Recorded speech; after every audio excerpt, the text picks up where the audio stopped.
Guys, বউ শাশুড়ির যুদ্ধ যে সারা জীবন লেগেই থাকবে এবং এটা যে শুরু হয়েছে এটা আর থামার নয়। সারা জীবন এই বউ শাশুড়ির যুদ্ধটা লেগেই থাকবে এই কথা আমরা সবাই শুনেছি এবং এই কথার বাস্তব প্রমাণ আমি আজকে আপনাদের সামনে এখনই দিচ্ছি।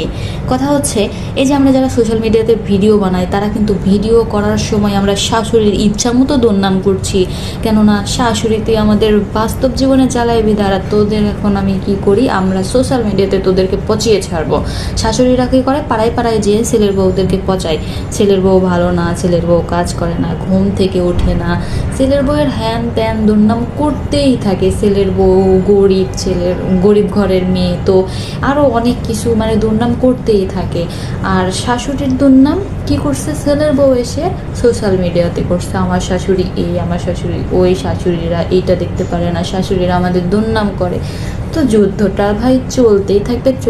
এটা তো শুরুই করেছি আমরা মানব জাতি, তাই না? তো আমরাই তো এটাকে নিয়ে যেতেই হবে, আমাদের এটাকে আরও স্ট্রং করতে হবে। এই যুদ্ধটাকে, এই লড়াইয়ে আমরা নেমেছি।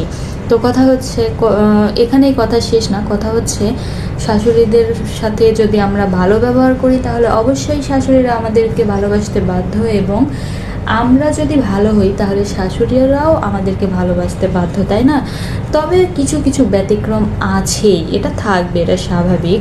তো এটাই হচ্ছে দুনিয়ার নিয়ম যে বউ শাশুড়ি একে অপরের দুর্নাম করতেই থাকবে। আমার কথা হচ্ছে ভাই, এই যুদ্ধগুলো আমাদের হাজব্যান্ডরা, মানে যাদের হাজব্যান্ড আছে তারা কি করে সহ্য করতে পারে, তারা কি করে সহ্য করে তাদের বউয়ের দুর্নাম তো সহ্য করাই যায়, মায়ের দুর্নাম কি করে সহ্য করা যায়, আমি এটাই তো বুঝতে পারি না। কথা হচ্ছে আমরা আসলে নিজেরাই ভালো না, ঠিক আছে? নিজেরা ভালো না বলেই একে অপরের দোষারোপ দেখি। এখন আবার হয়েছে কি, মেয়েদের কথা তো বাদই দিলাম, এরা তো মনে করেন যে আপনাদের কাছে জন্মগত মানে চুলোচুলি এরা করেই থাকে। এখন আবার হয়েছে কি, ছেলেরাও চুলোচুলি করতেছে, এ ওর সফলতা দেখতে পাচ্ছে না, ও ওর সফলতা দেখতে পাচ্ছে না। কেউ যদি একটু সফলতার চূড়ায় পৌঁছে যায় তাহলে শুরু হয়ে যাচ্ছে তার নামে সমালোচনা। শুরু হচ্ছে মানে এটা আর শেষ হওয়ার নয়, এটাও এক প্রকার মানে চুলোচুলি, এটাও মানে যুদ্ধ, এটাও এক প্রকার যুদ্ধই বলা যায়।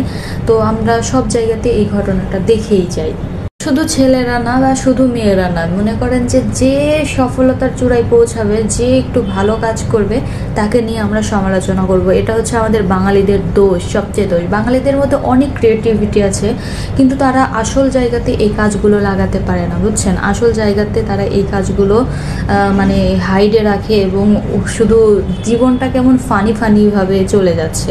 তো বন্ধুরা, এই ছিল আমার আজকের ভিডিও। কেমন লাগলো? রান্না করতে করতে আপনাদের সাথে আমি গল্প শেয়ার করলাম। যদি ভালো লাগে অবশ্যই কমেন্টস করবেন। সবাইকে আজকের মতো আমি এখানেই আল্লাহ হাফেজ জানাই। সবাই ভালো থাকবেন, সুস্থ থাকবেন, নিজেদের মতো এগিয়ে যান, কারো পিছনে না লেগে। সবাইকে জানাই আল্লাহ হাফেজ আমার প্রিয় বন্ধুরা।